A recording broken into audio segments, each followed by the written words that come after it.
Well, thank you for coming. I'm just here to answer any questions from the media release that we sent out. Just provide a little behind what happened today. So at approximately 12:05, Gates police officers responded to Aldi's in the town of Gates for the report of a larceny that just occurred. As the officers responded to the area, they were provided some suspect information and a description that he was carrying a book bag and left eastbound from the location towards Lyell Avenue in the town of Gates. Which time my officers were in the area searching. One of the officers spotted a suspect at approximately 12:10 in the area of Lyell Avenue and the 390 bridge. As the officer turned around to go stop the suspect ran down the embankment and onto Route 390. My officer then exited his patrol vehicle, was able to go around the guardrail, looked down on the 390, and unfortunately saw as the suspect was struck by a motor vehicle. The vehicle was traveling southbound on 390 at the time, and at that point my officer ran down onto Route 390, provided some life-saving measures. Unfortunately, the individual succumbed to injuries down there on the expressway. And at that time, we shut the expressway down, so there's a large closure this afternoon, which affected a lot of travel. As we conducted our investigation in that area, we contacted the New York State Police to assist us with the accident, and also the New York State Attorney General's office. Any questions? Was anyone else injured? The folks who were in the car that may have hit him, was it multiple cars that hit him? Was anybody else injured? Yeah, it was one car that struck the suspect, and the individual from that car went to the hospital just to receive some medical treatment. It appears, and I'm not a doctor, that it may be an injury sustained from the airbag that person had, but they were definitely taken and transported for safety reasons and to get checked out. And to be clear, Chief, was your officer chasing this individual? I guess the officer had turned around observing the individual. He was going to get out on foot to chase him. And at that point, the individual had run down the embankment, so the officer was making that judgment to go try and pursue the person on foot. I watched the body camera in this case. I would not expect anything else from this officer. He did an amazing job. He went over to catch somebody who just committed a crime in our town. And unfortunately, that person took the route of running down onto an expressway and was struck by a vehicle. And then at that point, too, the officer, without hesitation, ran out, waited for the traffic so that he could get out onto the road safely, went out and started CPR, rendering life-saving aid to the suspect. So, again, an awesome job by my officer. And how is that officer doing? The officer is doing okay. I personally spoke with him, definitely in shock, definitely going through some issues at the current moment. So we're there to hopefully support him and get him back on the road as quickly as possible. And I mean, you guys probably never expect for something like this to happen, but I would imagine, being right near the expressway like that, there's got to be some training that, goes into the work that you guys do. I mean, talk a little bit about what some of that training is to be ready for situations like this. Yeah, unfortunately, we in the town of Gates have a large amount of expressway, and this isn't new to us. We've had larcenists, people on traffic stops, flee us before, run out onto the expressway. There have been times where people have been struck by cars or people have made it safely across. Unfortunately, at this time, it was during a busy part of the afternoon where there's a lot of traffic on Route 390 in the area at Lyell. And unfortunately, this individual did get struck by a vehicle. It's not something we look forward to doing and chasing people down onto the expressway. But at the same time, we have a duty to go apprehend people when they've committed crimes in our town, and we'll continue to do that. And where's the investigation right now? Yeah, so the investigation at the current time is in the hands of the New York State Police and the New York State Attorney General's office. Anytime an incident occurs where somebody dies in relation to any police-related matter in the state of New York, the Attorney General gets involved and they do their independent investigation. So that's in the hands of them at the current moment. We've investigated on our end too the actual larceny at the location here in Gates, and the three of us will work together as a team to put this all together. And I know in the release you had said that, you can't really identify the suspect or go into specifics. Are you able to at least share if the suspect was known by Gates Police, leading up to this?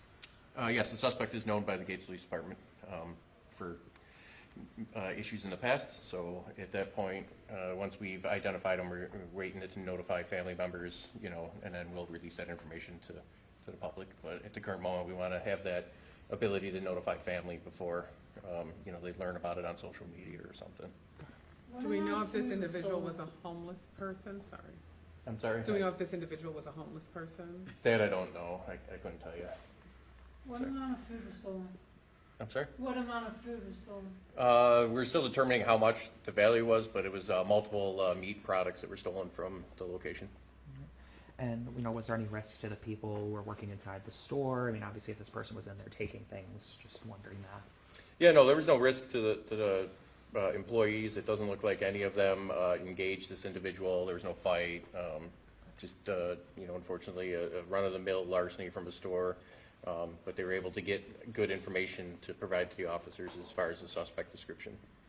Chief, is this the first time you've been called to that Aldi's for folks perhaps stealing? And also if you could talk to me about larcenies that you have been seeing in the town. Yeah, unfortunately, this location has had larcenies before, with the way the economy is, the way the changes in society have been over the past years, addiction, any of the locations in our town and in a lot of other towns too. So it's not just the Gates specific thing, but any of the food stores, clothing stores, our dollar stores, believe it or not. You see a lot of this theft to support a drug addiction. Fentanyl, heroin is still very prevalent in our community. It's a problem, and the folks that are addicted to these substances will do anything to get the money to continue that addiction. So in this case, this could be one of those situations where the theft was to support an addiction. It could be many different factors, and unfortunately, like I was saying, it's just plagued our community with the larcenies, and they're still there. They're not going away. We're coming into holiday season, so there's a lot of pressure on folks that may not have the means to provide for family members, the means to do that perfect Christmas that a lot of people see out there, and they'll go to whatever means it is to get that money to provide for their family members. Gotcha. And I mean, with that in mind, as we're coming up on a season like that, I mean, any sort of preparations with the Gates Police, kind of as we head into these colder months, I mean, preparing for more things that may be like this that might happen? Yeah, every year around this season, we do prepare. You get into your sales and your big hot ticket items at your stores go on sale. We're aware of that. We try to work with all of our retailers to provide the best coverage we can. And unfortunately, there's no means for us to stop theft. We're just out there to prevent as best we can and then to apprehend those individuals that do commit the theft.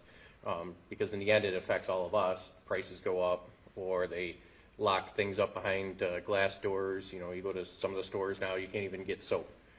It's all locked up. You got to call somebody. But in our case here in this town, it's very busy. We have a lot of retail locations. We will have extra patrols during the bigger days. And we work very well with all the retailers in our town to try and prevent this as much as we can. Are the thefts outnumbering your manpower, Chief?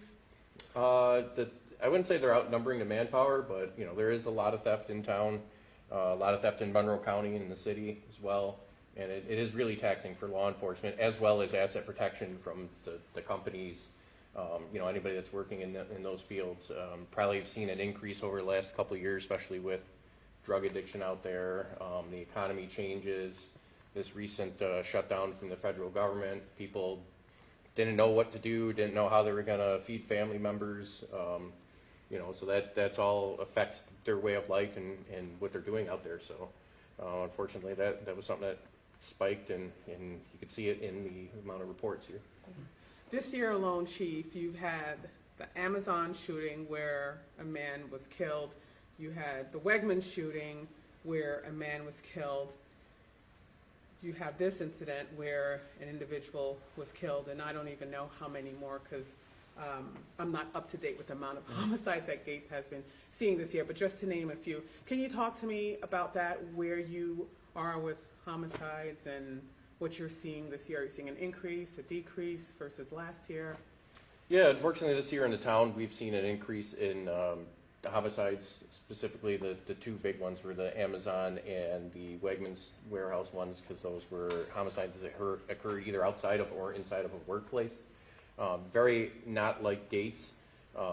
As much as people sit out there and talk about Gates and, you know, it's just another extension of the city, it has city problems, you know, all that for this area, it's not right. We have problems, every town has problems, every city has problems, every village has problems, and unfortunately we had three big problems now here in the town. It's definitely not the way Gates is all the time.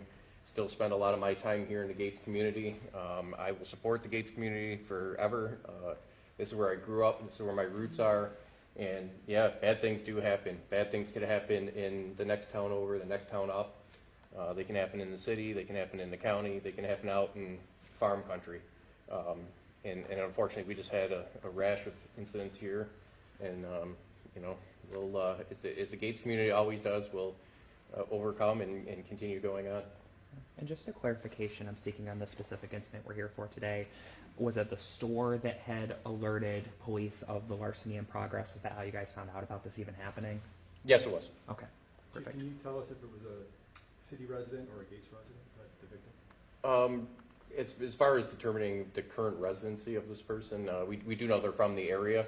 Not sure where they're actually laying their head or where they claim residency at this current moment. Was it a man, woman? Are you able to elaborate on that? Yeah, I can say it was a white male, and you know, if that helps, but we're further trying to make those family notifies. So. When do you expect to have that? Do you know yet? Hopefully we can get that done this evening, you know, find somebody and notify them, and then we'll be able to release more information tomorrow. Expressway back open at this time? I heard on the radio, I believe the state police did reopen the expressway. There may be a lane closure, but don't quote me on that one, I'm not sure. I haven't been out there in a while. Chief, just to be clear, he ran into the southbound lane Yes, and was struck in the southbound. yes. Yep.